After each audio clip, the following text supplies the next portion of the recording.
Damn. Stupid things. Hello! To the people that are watching this later on, because nobody joined us live off the bat, which is fair. I wouldn't either. Welcome to Near Mint Book Club. We have one? We had 5. It says on the thing. Well, I'm just kidding then. Welcome to everybody watching live or later on. Welcome to Near Mint Book Club. Today it is just your Near Mint team. So that is myself. We've got Tommy next to me, and then Mandy down below. And we write for Near Mint, which goes out to your inbox every Wednesday, as well as stuff on social media. What do we have? Instagram, Twitter, and then we have our website as well. So you can MySpace, Napster, whatever. So all of that's down below if you want to check us out. Otherwise, if you are seeing this later, feel free to comment. We'll try to respond to you as though we're live. And if you do join us at any time, we are reading the comments. So please come and have a chat. This is meant to be a book club between us and you. Otherwise, we're just gonna sit here and chat about this week's read. This week's read is Hellboy. You can see down below. I did not pull up a synopsis for this. Does anybody have a synopsis pulled up? I can make one up.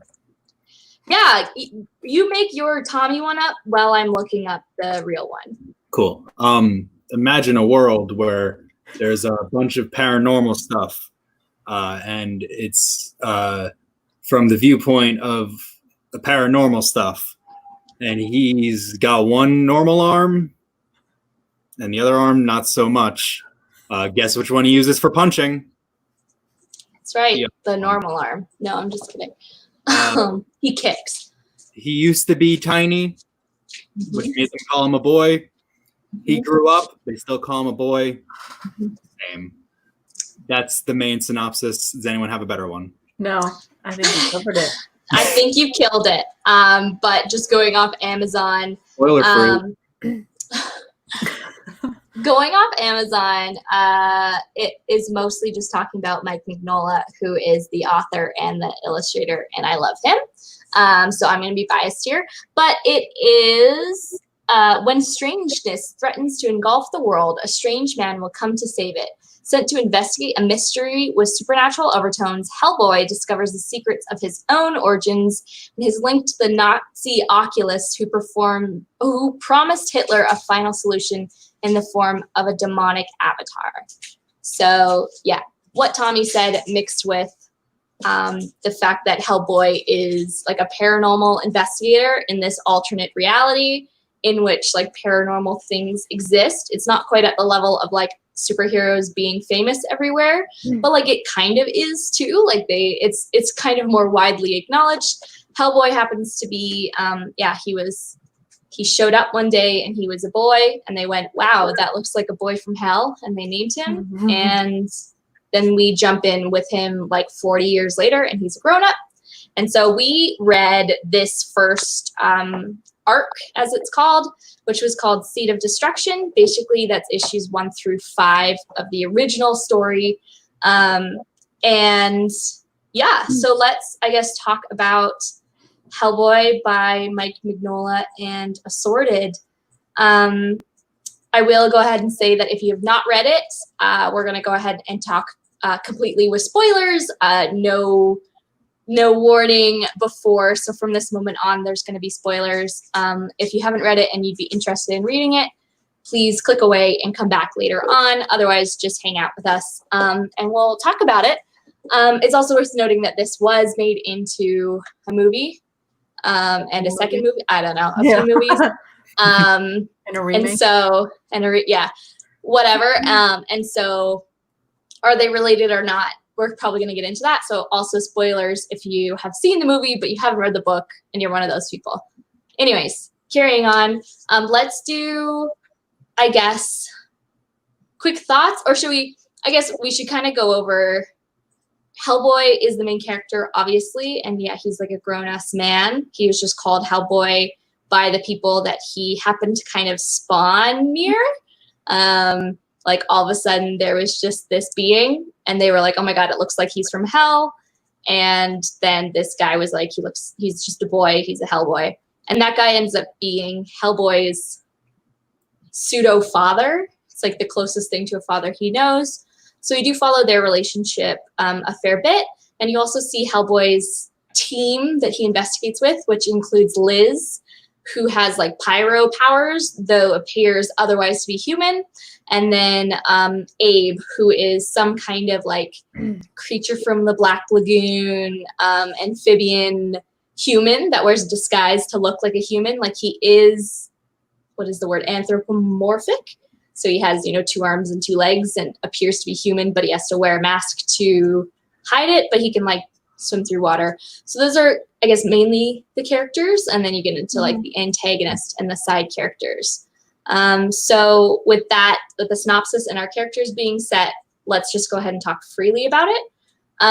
Right before we went live, Mandy was like, "Did you get a chance to finish reading it to me?" And I was like, "Yeah, and it was so good." And Mandy, what was your reaction to me saying that? Yeah, okay. Okay, so overall thoughts. I think some of it went a little bit over my head. Okay. I think there's a lot of reading, which is fine, but I don't know. I didn't find the characters that lovable or interesting, and maybe it's because I'm kind of scarred from the movies where I'm just like, like I just didn't get much from them. I think especially like the side characters didn't really feel like they had a lot going on, at least in this first volume. But like it's a fine story. I wouldn't not recommend it. It's not my cup of tea, I guess, overall. We got a comment from Leighton. We have a few comments here, but the one from Leighton's the most pertinent to what you just said. Leighton said they're like blank slates in volume 1, which is definitely agreeable there. Mm-hmm. It does certainly kind of feel like everyone's just like almost like a description of the drawing is all we really get from them. It's like, yeah, this is Abe. He looks like a fish. He's gonna jump in water now. See you later, Abe. So yeah, I agree. I don't want to cut you off too much. I just wanted to no. That's more than anything and not go on a tangent. So please feel free to continue.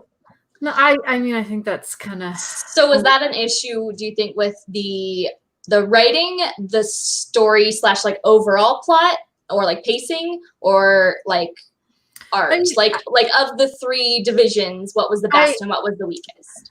I don't want to say the problem is me, but I do think that it is. I can see where people enjoy it. I can see how it would be likable for someone who likes this genre of storytelling. But that's what I was saying all last week. So you can totally say that. Yeah. I don't like Batman. I'm sorry. I like paranormal stuff. Yeah. I'm into that kind of jazz. I feel like, again, like I remember watching the movies when I was a kid and they were fun, but like never anything I'd rewatch or anything. Like, again, the characters were just like, meh. And I didn't run out to go see the next movie, even though I liked the main actor. I can't remember his name. I was just thinking about David Harbour. Right? Oh, there you go. Yeah. I don't know. So I was like, I love him, but I was like, it wasn't, again, like having what I knew of Hellboy. I wasn't like running out to see the next. I think it was a remake. I don't think it was like a sequel of any or like a remaster. It might have been a remaster because it was the same cast, right? The first thing is it a reboot? It is a reboot. So the 2019 version is like, even though it's the same guy or whatever, right? Or was it recast? I different cast. It was recast. So the original one was Ron Perlman. Yeah, is that right? Yeah, he's threatening to wrestle people, which is really funny to read. Yeah. I like him. Oh yeah, Ted Cruz or whatever. Yeah. I like art is beautiful. I think the art is really cool, and I think that lends to the storytelling with the paranormal aspect. There's lots of okay, now I'm just gonna sound silly, like darkness. Do you know what I mean? Like there was exactly shadows. The shadows, and like parts where like certain characters were kind of like almost like cut off in the shadows, and I think that led to it feeling a little bit more like eerie or kind of whatever. Like it wasn't scary or anything by any means, but I don't know. I think if I read more, maybe I'd find. I think it just didn't grab me enough in the first volume. Okay. Yeah. Tommy, first thoughts. First thoughts is this whole thing kind of felt like an episode of Scooby-Doo. It seemed very much like team goes to place, someone greets them, they Like us as the audience know that Yeah. something's wrong. Yeah, there's something amiss. Then thing happens. Fallout. Real villain is unveiled. So kind of what it felt like. It felt just kept reading. I was like, this is Scooby Doo. But otherwise, I did like it. I don't think I necessarily feel the same way as Mandy, but I do understand where she's coming from. It felt like there was quite a lot of exposition for the villain, but not a lot of exposition for the actual main characters. It was just kind of like, wow, look at that red kid jump ahead really far, and he's like, this is my dad. And that was about as much as we got out of the introduction. There was a lot there, but it just seemed like they were setting up for the villain more than the actual characters, which I'm sure was just because it was a long series and Mike was gonna do it for a while, so he was like, let me just at least do the villain first, and then I have all these issues to elaborate on the characters. But just jumping in from volume 1, that was kind of my main takeaway, was that I guess I do want to know more about the characters, so maybe that was the goal, and I fell for it.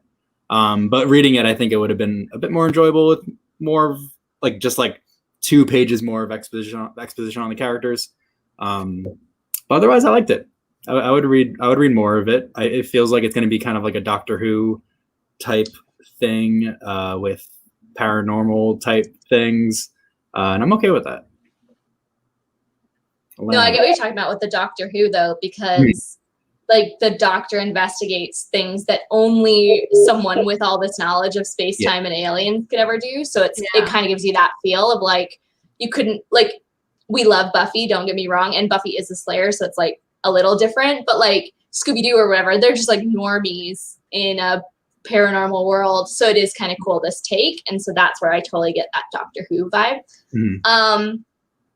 It's so funny because I was reading this and I was like, I think this is the most amazing comic I've ever read. I straight up thought that multiple times. I was like, what they're doing here is amazing. And what this is doing should win awards. I just was reading it, amazed, because I am a fan of the art. I got into comics through collecting first.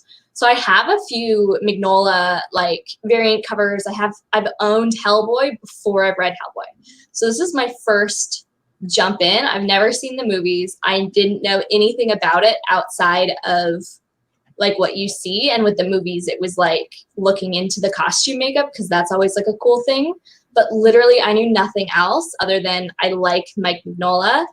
And then I have met him and I've seen how he thinks and I vibe with that. So it kind of makes sense that I would enjoy his stuff.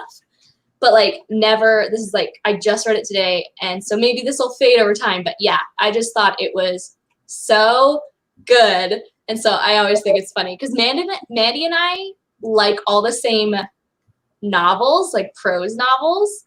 We have basically the exact same taste. I mean, except for historical fiction. I feel you're way more jammed with that than I am. Yeah, but other than that, if you read a book and you say, read this book, you'll like it, I'm going to trust that. Yeah. Whereas if I were to read this Hellboy and then I was like, Mandy, you need to read this, and you had this reaction, and I feel that's how we are always with comics, which is so interesting to me because we are so similar with other things. So, yeah, I'm a fan.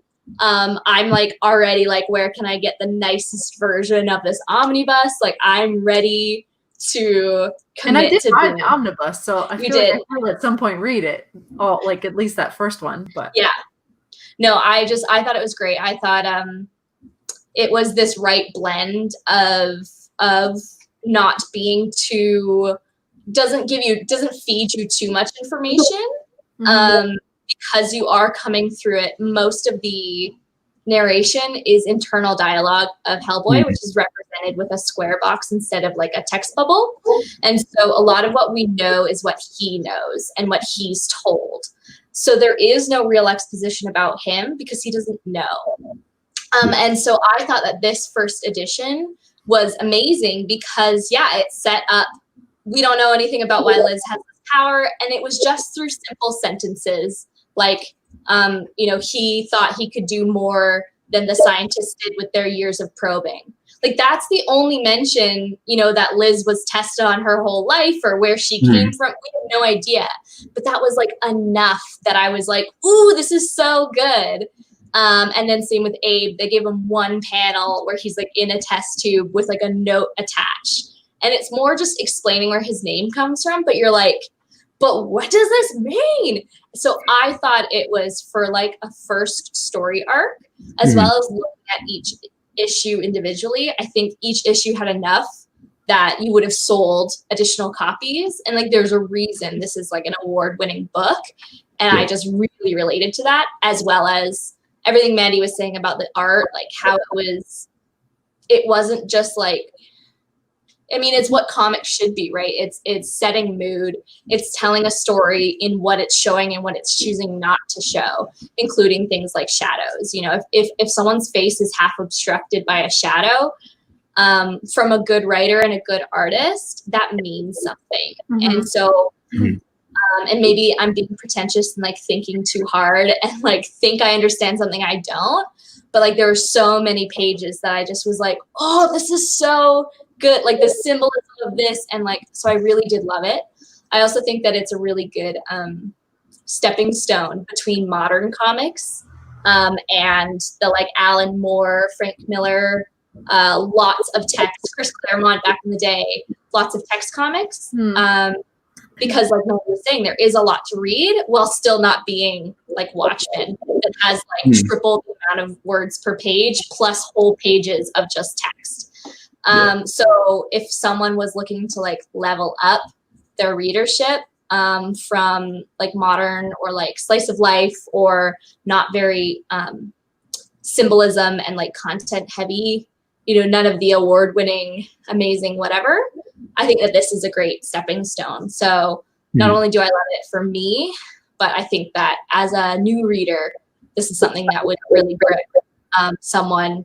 And like you guys said, like even if it wasn't your favorite thing, there was enough that you're going to keep reading it. And I think that that's a big thing with comics is like you might not love everything you read, but do you gain something from it? And do you want to continue to experience it? And I think that, I mean, I'm speaking for myself, but I'm also going off what you guys said. I think it hit that with all of us is that we would definitely keep reading this. And depending on the person, we would recommend this. So I definitely don't think I would recommend it to a new reader. Yeah. I think it could be too much if you're like, here, read this comic book. Like it's not, like it would be a little overwhelming, I think, for someone that's brand new to comics, but definitely, like you said, someone that's looking to like level up or just kind of get maybe more into like the older comics and how they were. It definitely, is like kind of like in the middle of the two. I would agree with you there. Yeah. It really reminded me of, I've stolen 2 books. I've stolen 2 things in my life, and they're both books, and they were both from school libraries, and I still have both of them. I know. One of them being Ella Enchanted, and I still love that freaking book. And if you've never read the book, it's totally different from the movie. No, I also love the movie, but like the book is totally different, and it literally says like my elementary school name like written in Sharpie across the top. And I think I meant to return it, and I just never did. And I'm like, nobody cares now. And then the other one, I only know because I read it through school. So there's no like proof, there's no rating on it, there's no like card thing in it saying it's from school, but like I didn't buy it. So like obviously I just never returned it. And it was Mouse by Art Spiegelman. Oh, yeah. And I reading this book, not that I guess they're related because Nazis, but that's not the connection my brain was making. It was just again in that storytelling. And I think that books like this are the difference between like art and like pop culture, if that makes sense. Like you don't go to the Oscars and expect whatever Crazy Rich Asians to win like the best picture, right? It's not the category of movie, even though I love that movie. I think that's a great movie. I think everyone should watch that movie.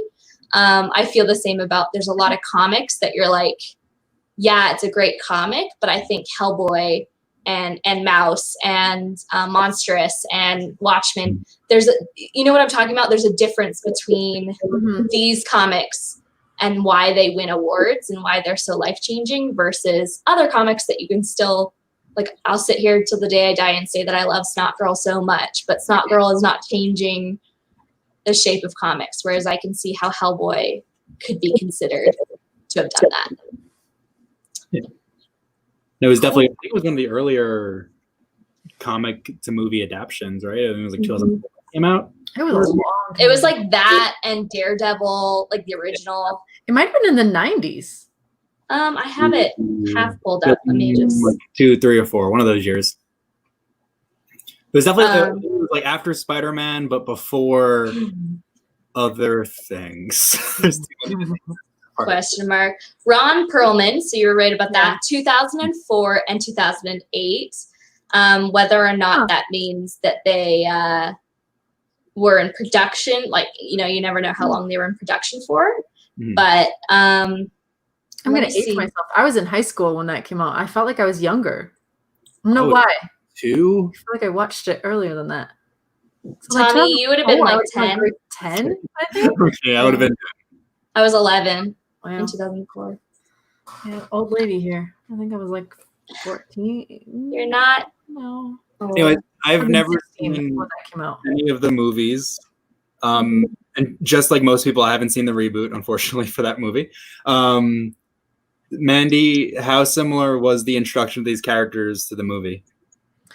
As the resident person who's seen it here. Oh my god, it was so long ago, but did anything when you I feel like jump characters hit a little harder, like the side characters did at least. I feel like now the girl who plays Liz in the original run, I can picture the actors, I just can't. No, I don't. I was gonna say something, but I don't think it was her. But like I remember her standing out in Selma Blair. It was okay. That's what I was gonna say, and I love her from other movies in the 90s. Legally Blonde. Yeah, Cruel Intentions and stuff like that. But I remember that character standing out to me. I remember being a fan of hers. I was like, whereas like in this series, I feel like so far, at least in the first volume, she didn't stand out to me as like a notable character. I get like, yeah, she has important plot points, but there was nothing that was like, oh my god, this character is so interesting, or like you should, like nothing that was like, I need to know more about her. Like Alana, I get what you were saying, like the one line, and I did feel like with Abe, I feel like they gave him a little bit more than they gave her, but I think, I mean, as with any book to movie or anything like that, the movies have to read to a different, or like cater to a different audience, right? So they're going to play into different aspects. So I could see where they would maybe push more for the character development because they know they have to grab you, whereas like in a comic or something like that, they have a little bit more time, right?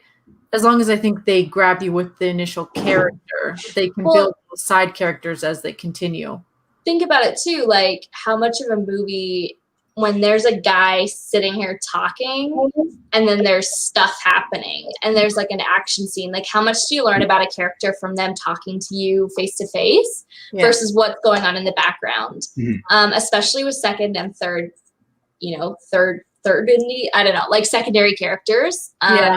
So in a comic, like, do you draw in this stuff happening? It's like, well, no, it makes it busy. It takes away from your point. So I think you're totally right. The change in medium allows a character to develop differently. And I mean, you do see that in things like the other adaptations, like I don't know, I've seen Umbrella Academy and read it, and it's like totally different in those ways. And, what was the one that I was even Golden Compass. I was watching his Dark Materials. Mandy, that's like my favorite book series of all time. And we watched the show. Amazing, amazing, amazing. But I'm sitting here talking to my partner being like, that's in the second book because they did this. And I get why they're doing, so it totally is just. The whole time I'm like, but this doesn't happen yet.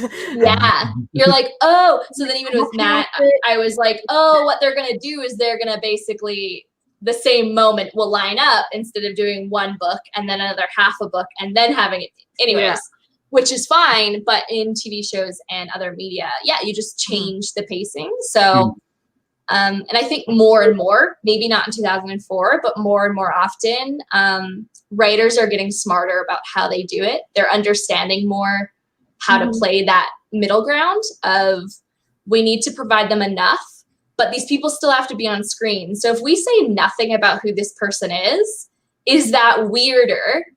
Whereas in a comic, we got like 3 panels of backstory and then a few things here and there.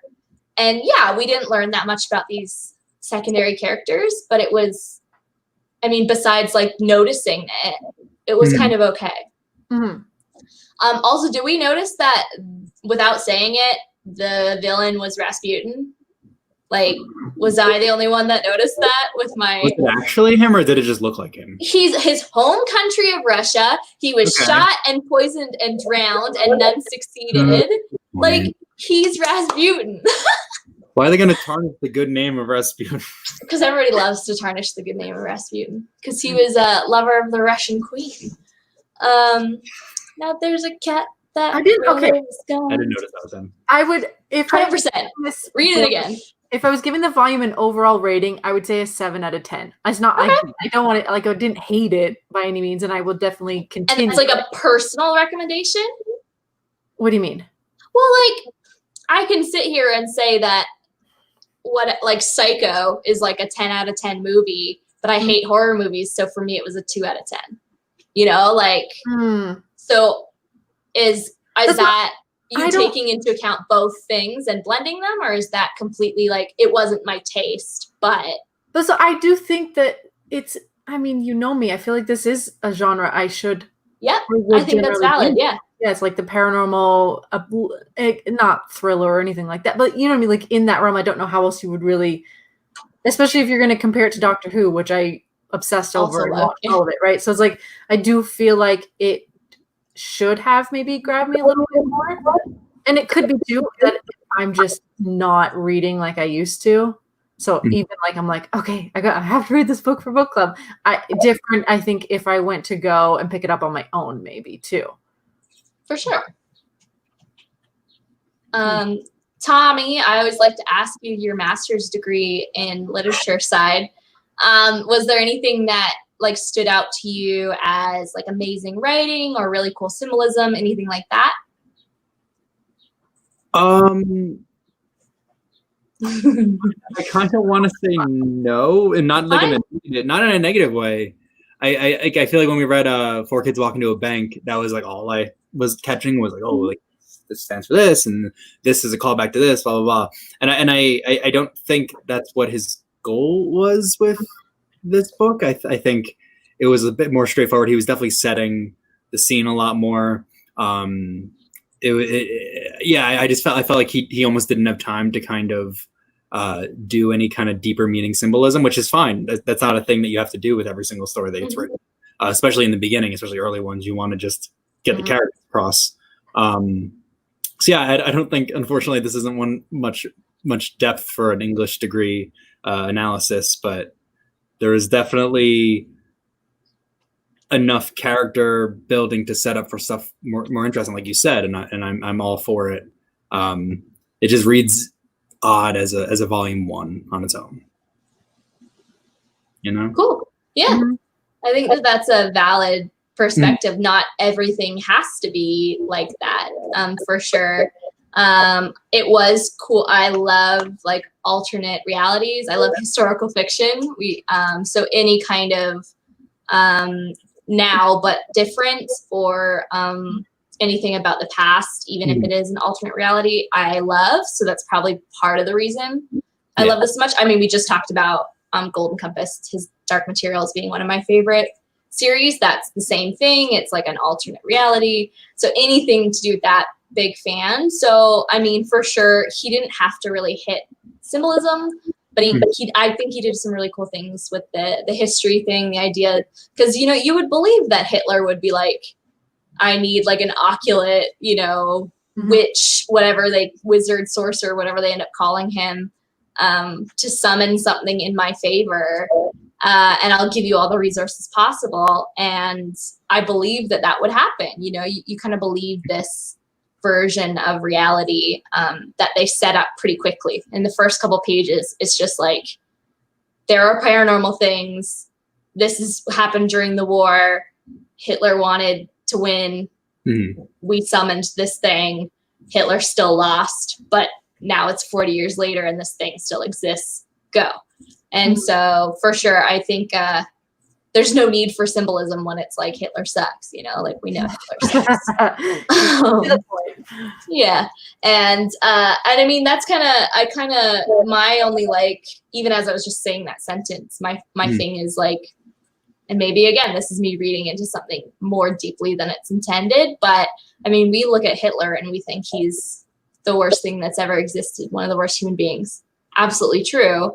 So it's kind of interesting that this person that solves crimes and potentially prevents things or tries to do his best by the world is called Hellboy, even though we start with Hitler. Like, I don't know, there's kind of some cool things that I could see this going on to explore. I guess the irony of this person being called Hellboy. It just inherently gives you character growth without even showing us what his original character was. Yeah. So I think I'm calling back to Mandy again. Hey, Mandy. I think the movie has like a quote unquote straight man to kind of go over all the paranormal stuff. Isn't there another character that's just like some dude? Like the audience foil or whatever? He's the Jim. He's the Jim from The Office of it, I think. I'm pretty sure. I think so. Again, I was like, I watched it when it came out. I feel like it was on like DVD or something. Mandy, I need you to help me out here. Come on, Mandy. I think I also might be confusing certain things that I'm thinking about of it with another movie. I'm sorry, but I just went into the plot synopsis for the movie, and it literally says, with the help of Mystic Rasputin. Called it. Anyways. We didn't deny you. We just said, oh. Okay. I know. Sure. I love Rasputin. Also, side note, I just saw that comment from Leighton, and it's Ashari. So I want to say hi if you're still here. Oh, it is Ashari. Oh, I just saw Leighton. But then Ashari Thornhill. Duh. Oh. We miss if you. You're still here. We miss you, Ashari. Yes, it looks like there is FBI agent John Myers, who's transferred, which he's mentioned in the comic, because he says, I've only known about paranormal things for about a week, and I'm in charge of these 3 people. And we get our introduction, but they go off to do this mission without him. So for sure, I think he's probably going to reoccur in the comics. But who plays him in the movie? Good question. I'm on Wikipedia, so I have to switch over. Hi, Ashari. He said hi with a bunch of eyes. Hi. Let's take a look. I do have to say, and Doug Jones plays Abe, of course. If you're gonna be a weird dude in I knew that one. Rupert Evans is John Myers.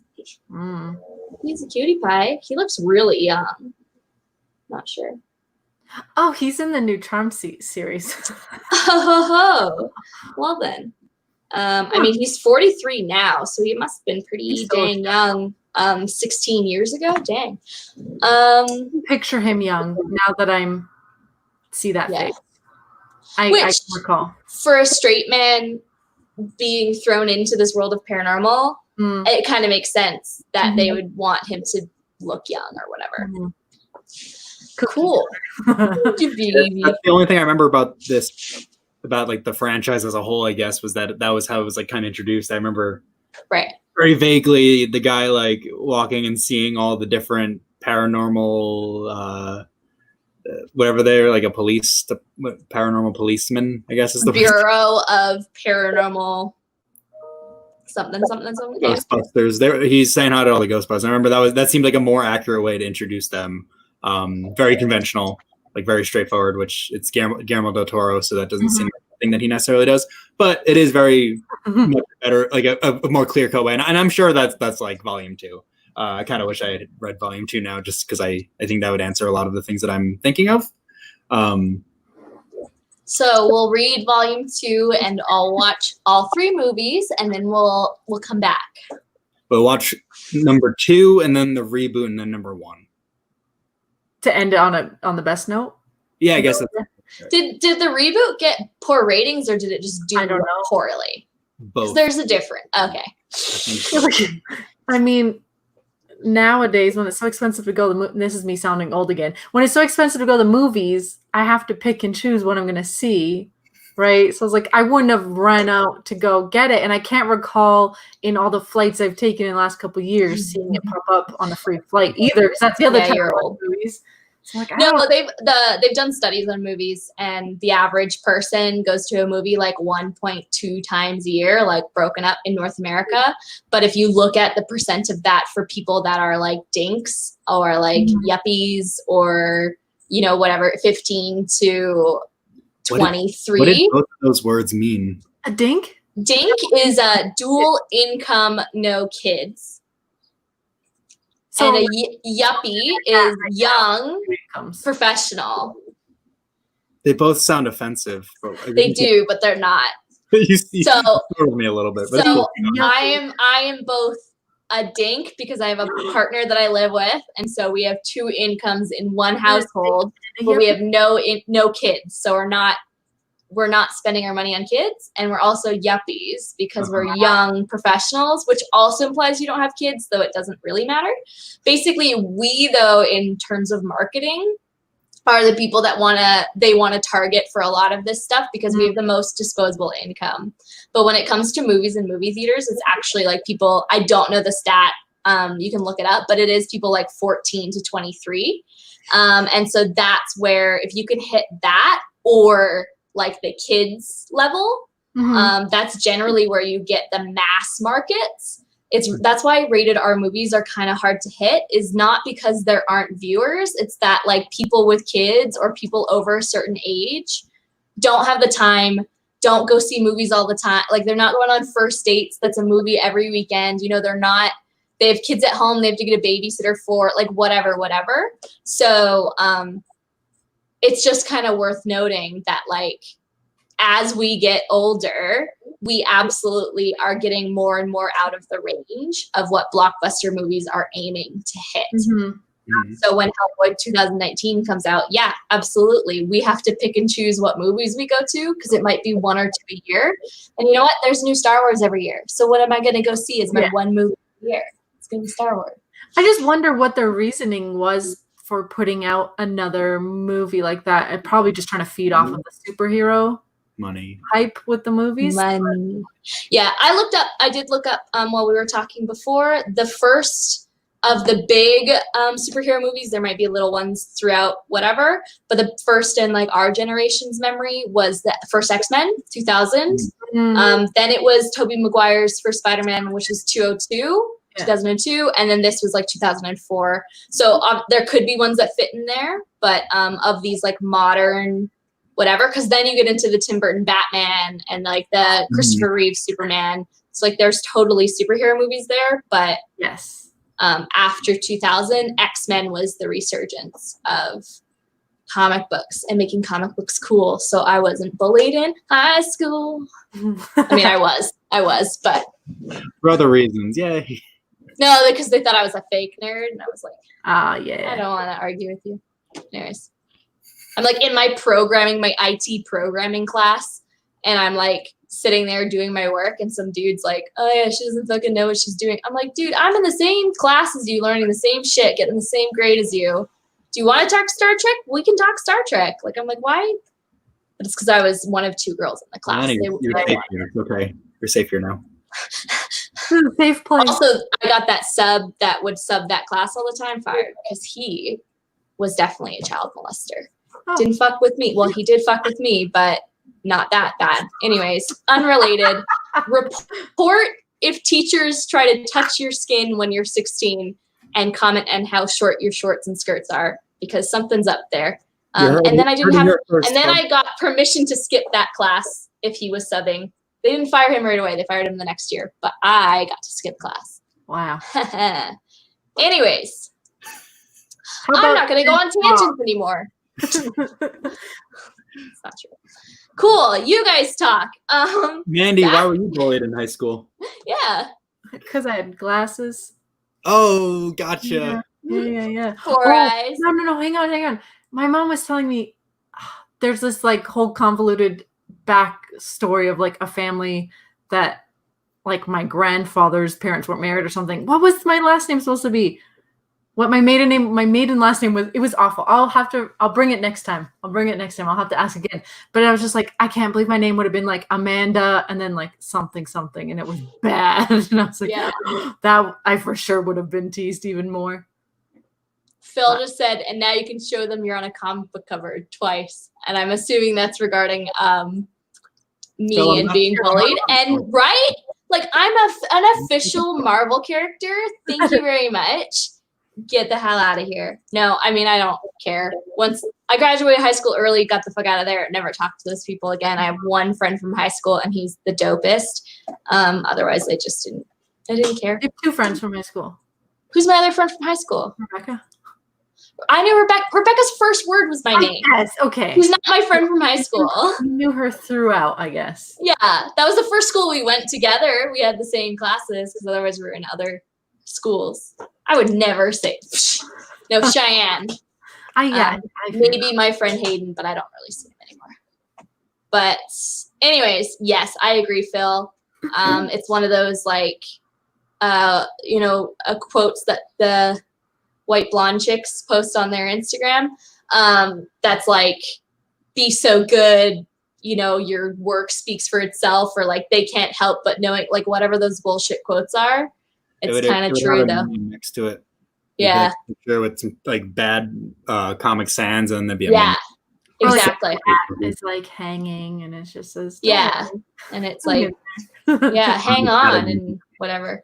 Yeah, but no, it's kind of like that. It's like one of those like, I mean, what are you gonna say now?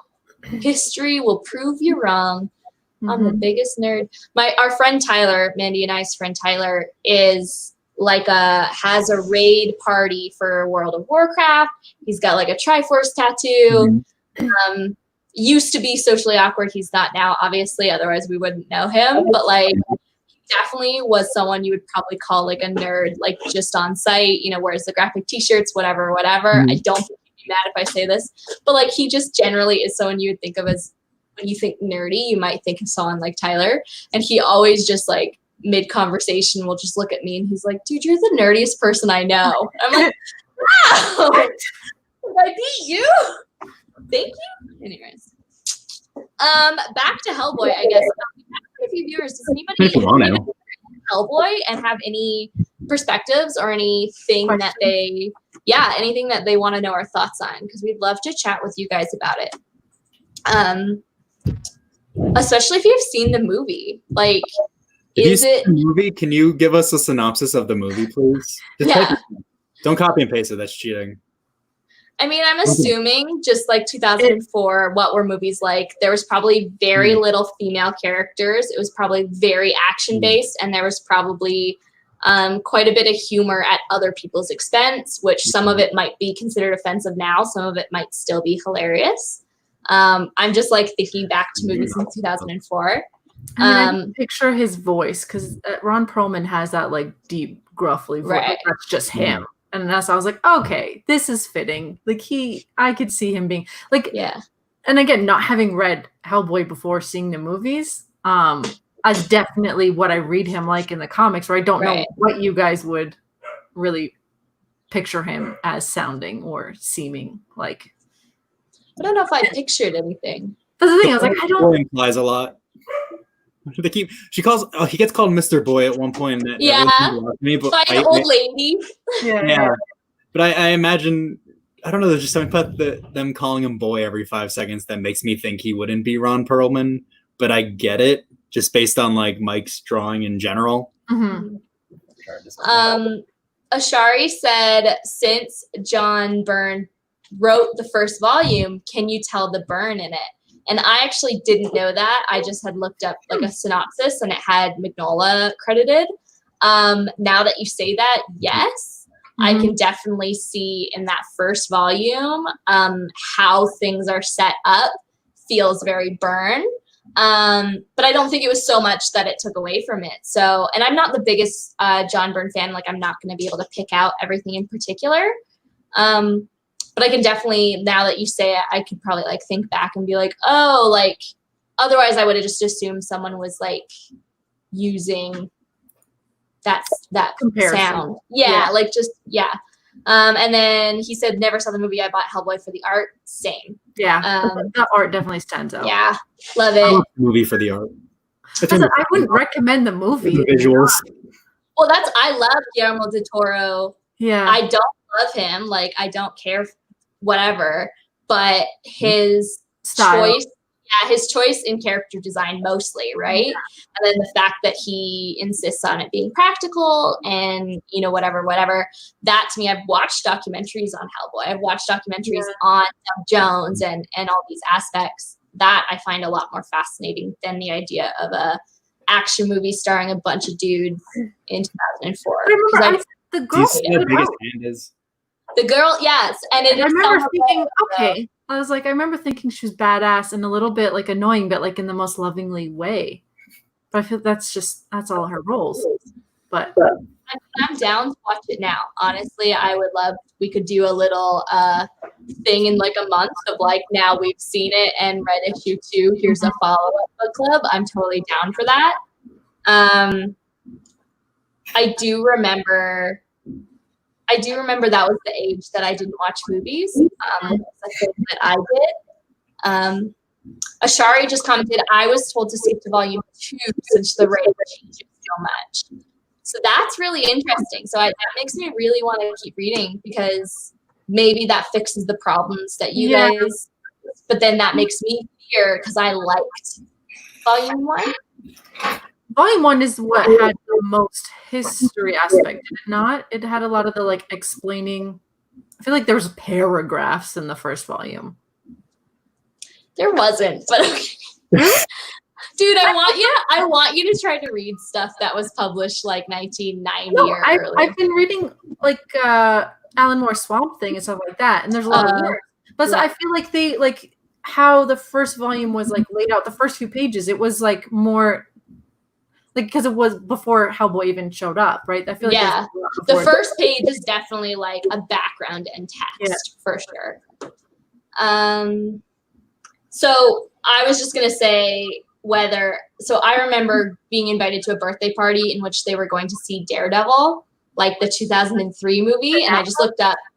Yeah, Ben Affleck, that's right. And I looked that up, and that was 2003, and I couldn't handle it. I have a weird thing about movies, anxiety, whatever. So I doubt I would have seen Hellboy just even because it would have stressed me out. So that's what I'm thinking with that. 2004, I was living in the cult town. So that's what I'm like, how the hell did I get away with watching Hellboy? I have no idea. Where would that play? Did you go to Moose Jaw? Like, no, we must have waited for it to be on DVD or something. And then I'm like watching it at home with my parents. Like, I don't, like, this is all now like some other alternate reality I'm living in. I'm like, I know I watched those not long after they came out. That's crazy. Yeah, Mandy wasn't in a cult, but you were in a cult. I lived in a cult town. The town, all the land, is this right? All the land was owned by the church. So basically anything that happened within the land, the church had a say over. I don't know. Yeah. Well, like the school was on church land. The hotel was on church land. Like, so if you did something against the church. Owned the town, the village. Yeah. Village, they had no sidewalks, which is weird to me. They had no sidewalks. I'm like the Jim straight man of this book club. And you just are like, you're just dropping these things. I'm like, huh? Like, what? You gotta, Mandy can have a whole story about her life. It's so interesting. A few more comments. Phil says that he remembers the first movie wasn't so bad, but he hasn't seen the reboot.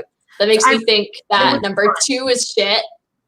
Nobody's seen the reboot, and 1 is okay. So, marketing on the reboot was that great. Again, I think they probably played heavily on it being David Harbour, and that was like the prime of Stranger Things. Right after Stranger Things, Like, so I feel like for sure, they were like, it's David Harbour, and he's going to be in Hellboy or whatever. Like that was their push on it, but I think there's so much about comics and adaptations that's like that they fuck up the marketing. They don't know who the hell is going to watch this.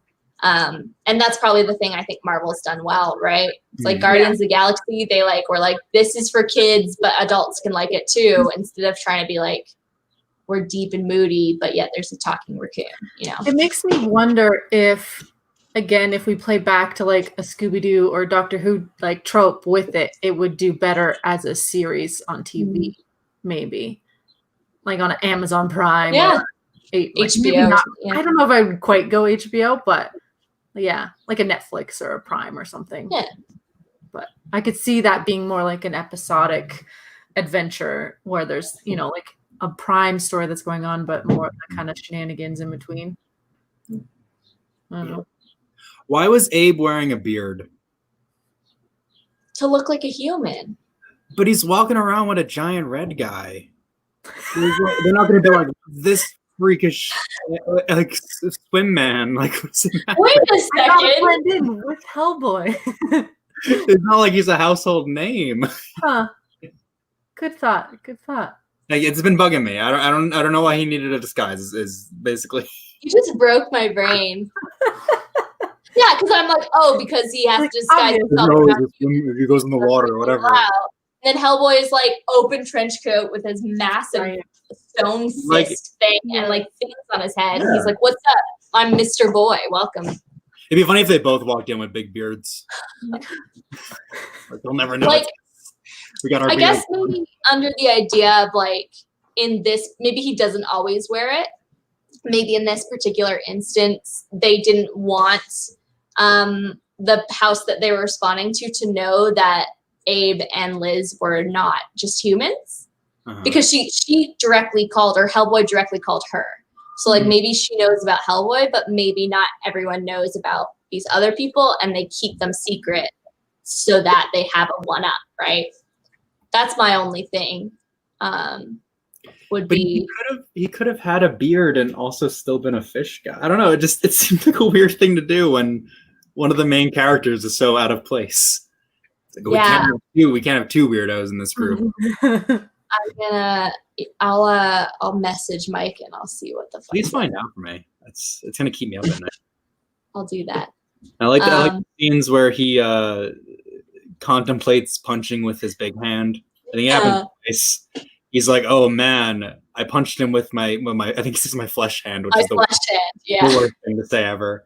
He's like, "Well, maybe I should punch him with my big rock hand instead." And then he does, and he's like, "Bet he didn't see my rock hand coming." It happens twice, and it's a weird scene. He points out a few times very clearly, like, I don't know what this hand is. This hand is weird. I don't feel pain in it. It's like a sledgehammer. This is a fancy hand. And yet he still, seems to always be like, but here's my normal hand. Let's try that first. It's like, all right, maybe you're right-handed and that's your right. I don't know. You punch with your, I would punch. Wait.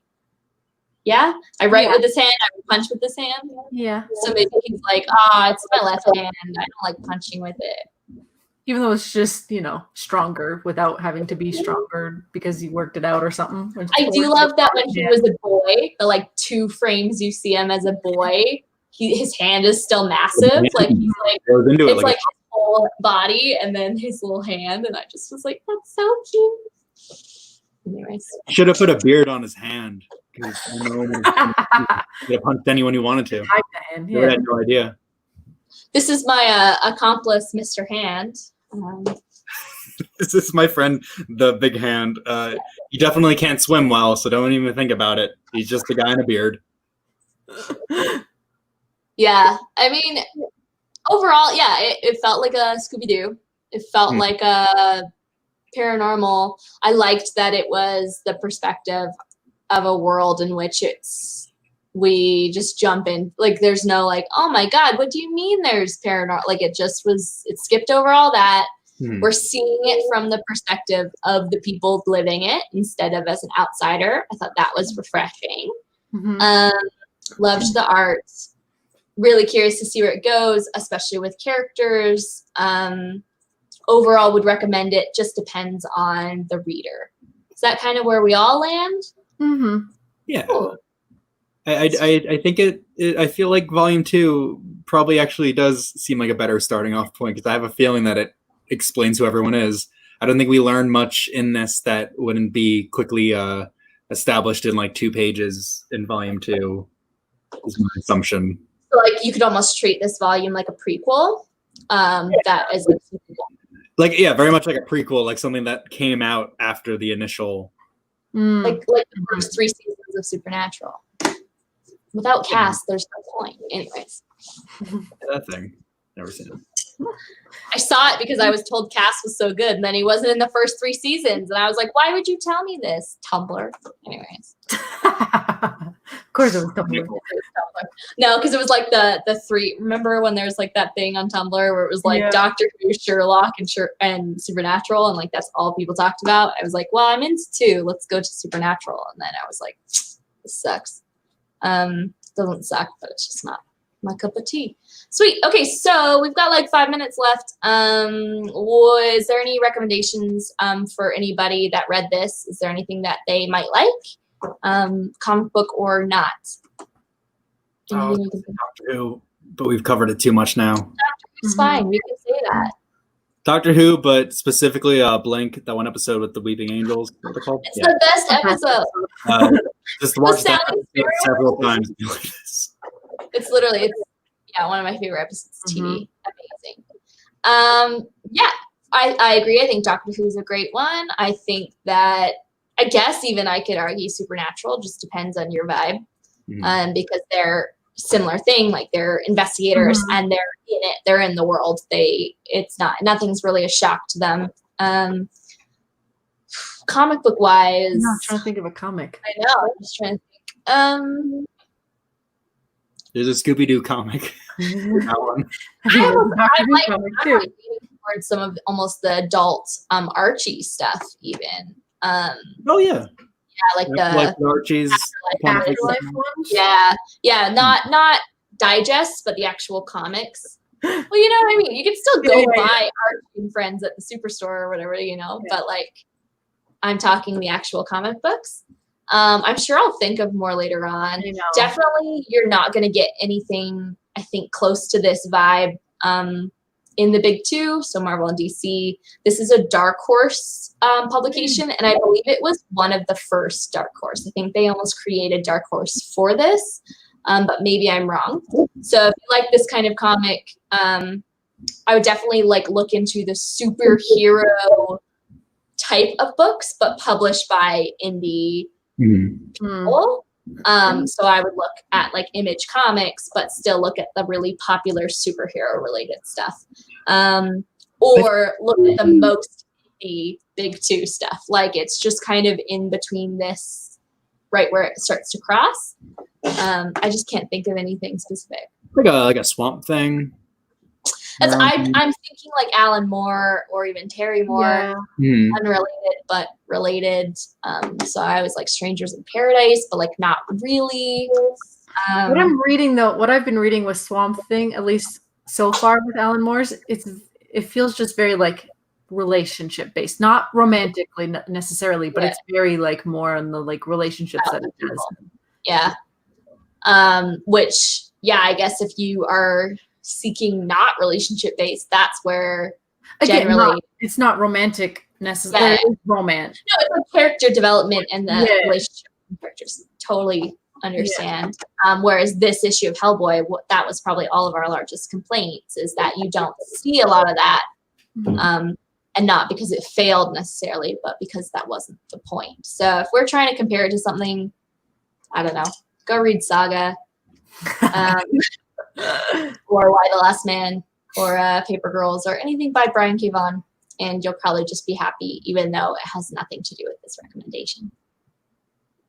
We're just going to do that every week from now on. Yeah. Honestly, though, we are the biggest Brian K. Vaughan fans here. I was just writing my article this week, and I just was like, oh, who's good at writing, 3-dimensional characters that just happen to be LGBT? I didn't want to be pandering about it, because I don't really think that sexuality or race or religion is the main plot for a story. It can definitely be a part of your character, and there are definitely comics that exist that the point is those things, and those comics are great. But just in the main consumption of comics, you are a person, and part of your person can absolutely be your sexuality or your gender, but it's not. You can't just be here's girl character A. You know what I mean? I think we all kind of know what I'm talking about. And so I was like, who's really good at writing characters that just happen to be a part of LGBT, or just happen to be strong female role models, or just happen to be, and I'm just like, fucking Brian K. fucking Bond over and over, just because he's so good.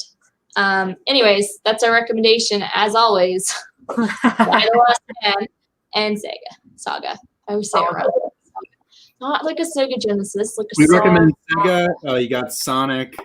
You got 95. Yeah. Whatever else. And Pokemon Snap. There was that one. Yeah, we recommend Pokemon Snap. Yeah. Cool. None of that was related. We all descended into madness. Maybe we do need a guest because we're crazy. Next week we are going to be reading Fearscape, which I feel like I should have heard of before it was recommended to us by our guest. Familiar. Because then I looked it up to find the images and the details, and it's like one of those award-winning, everybody has to read this comic. Across it, either shopping for variant covers or at like comic book sales. The style of the cover stands out to me. The style of the cover, I thought it was Serenity or Firefly. And then I was like, oh, it's not. Anyways, Fearscape is a Vault Comics book. And it's about a world beyond our own, populated by manifestations of our worst fears. Once per generation, the Muse travels to Earth, discovers our greatest storyteller, and takes them with her to the Fearscape to battle these fear creatures on our behalf. All has been well for eons until the Muse encounters Henry, a plagiarist with delusions of literary grandeur. That makes sense. I was like, plagiarist doesn't seem right. Mistaking him for our greatest storyteller, she ushers him into the Fearscape. Dune Falls. So looks like it's basically cool. Yeah, a story of a guy that is a really good liar and is mistaken for someone who's making it up from their own memory. And so it's like a con man with big problems. Who knows? Recommended to us by Sora Sung, who is an amazing artist, and she will be joining us next week. If you think I talk a lot, hold on to your britches. I'm just kidding. When her and I get drunk and get together, boy, you don't want to be there. Just make Mandy's squares really small next week. Just not even. They just like, we'll just put an image up and just no. I think it'll be a really cool conversation. It sounds like a really cool comic. So if you are watching this live or later on, as long as it's before next week, which is June 20-something, please read it and join us and hang out with us. We're going to be reading that, or we're going to be talking about that on Thursday instead of Wednesday, with the time being slightly adjusted as well. So I believe it will be an hour earlier than normal. We normally start this at 7 p.m. Mountain Standard Time, which is me and Mandy, and that's 6 p.m. and what is that, 9 p.m.? So it'll actually be 5 p.m. PST and 7 p.m. EST next Thursday, which is, does anybody know, June 25th, maybe? 25th. So 25th. Don't say it. 24th is the Wednesday. Yeah. It's the 25th. Oh, we're not doing. No. I Tommy's forgot just the finding this 25th. out now as well. We're doing this Thursday instead of Wednesday. So please come in and hang out with us and chat about Fearscape. We always make sure that the comics we're reading are available digitally because that's how we're reading them during the pandemic. So hopefully they're only a couple bucks if we get it. If you can't join live, if it's something you want to read later on, totally fine. But we do love to see you in the comments. I've got Phil, who's Ted Pool. Oh my god, dude, I wear your t-shirt every day. And then I've got Christopher, who we know quite well. I think, Mandy, you know who he is. But anyways, he says, love the book club and the newsletter makes my Wednesdays that much better. So thank you so much, Chris. And thank you, Ted Pool, aka Phil. I always forget your real name. I always say this to you. But you guys are great. Everybody else that joined us, Ashari, everyone else, we can see that you're here. Next time, if you want to comment, we'd love to chat with you. And we will see you guys next Thursday, Tommy. I don't know. 7 p.m. EST, 5 p.m. 8 p.m. EST. It's a 3-hour. I have it posted. I have an image, and we'll post it on social media. We'll see you guys next week. Thanks so much for joining us as we talked about Hellboy. Thanks. Bye. Mandy, can you give us your signature sign-off? Yeah, hopefully The Last of Us Part 2 this weekend, because that's all I'm going to do. That's your signature sign-off. Okay, cool. Less fun when there's an actual sign-off, but it's still good. Thanks, Mandy. You're welcome.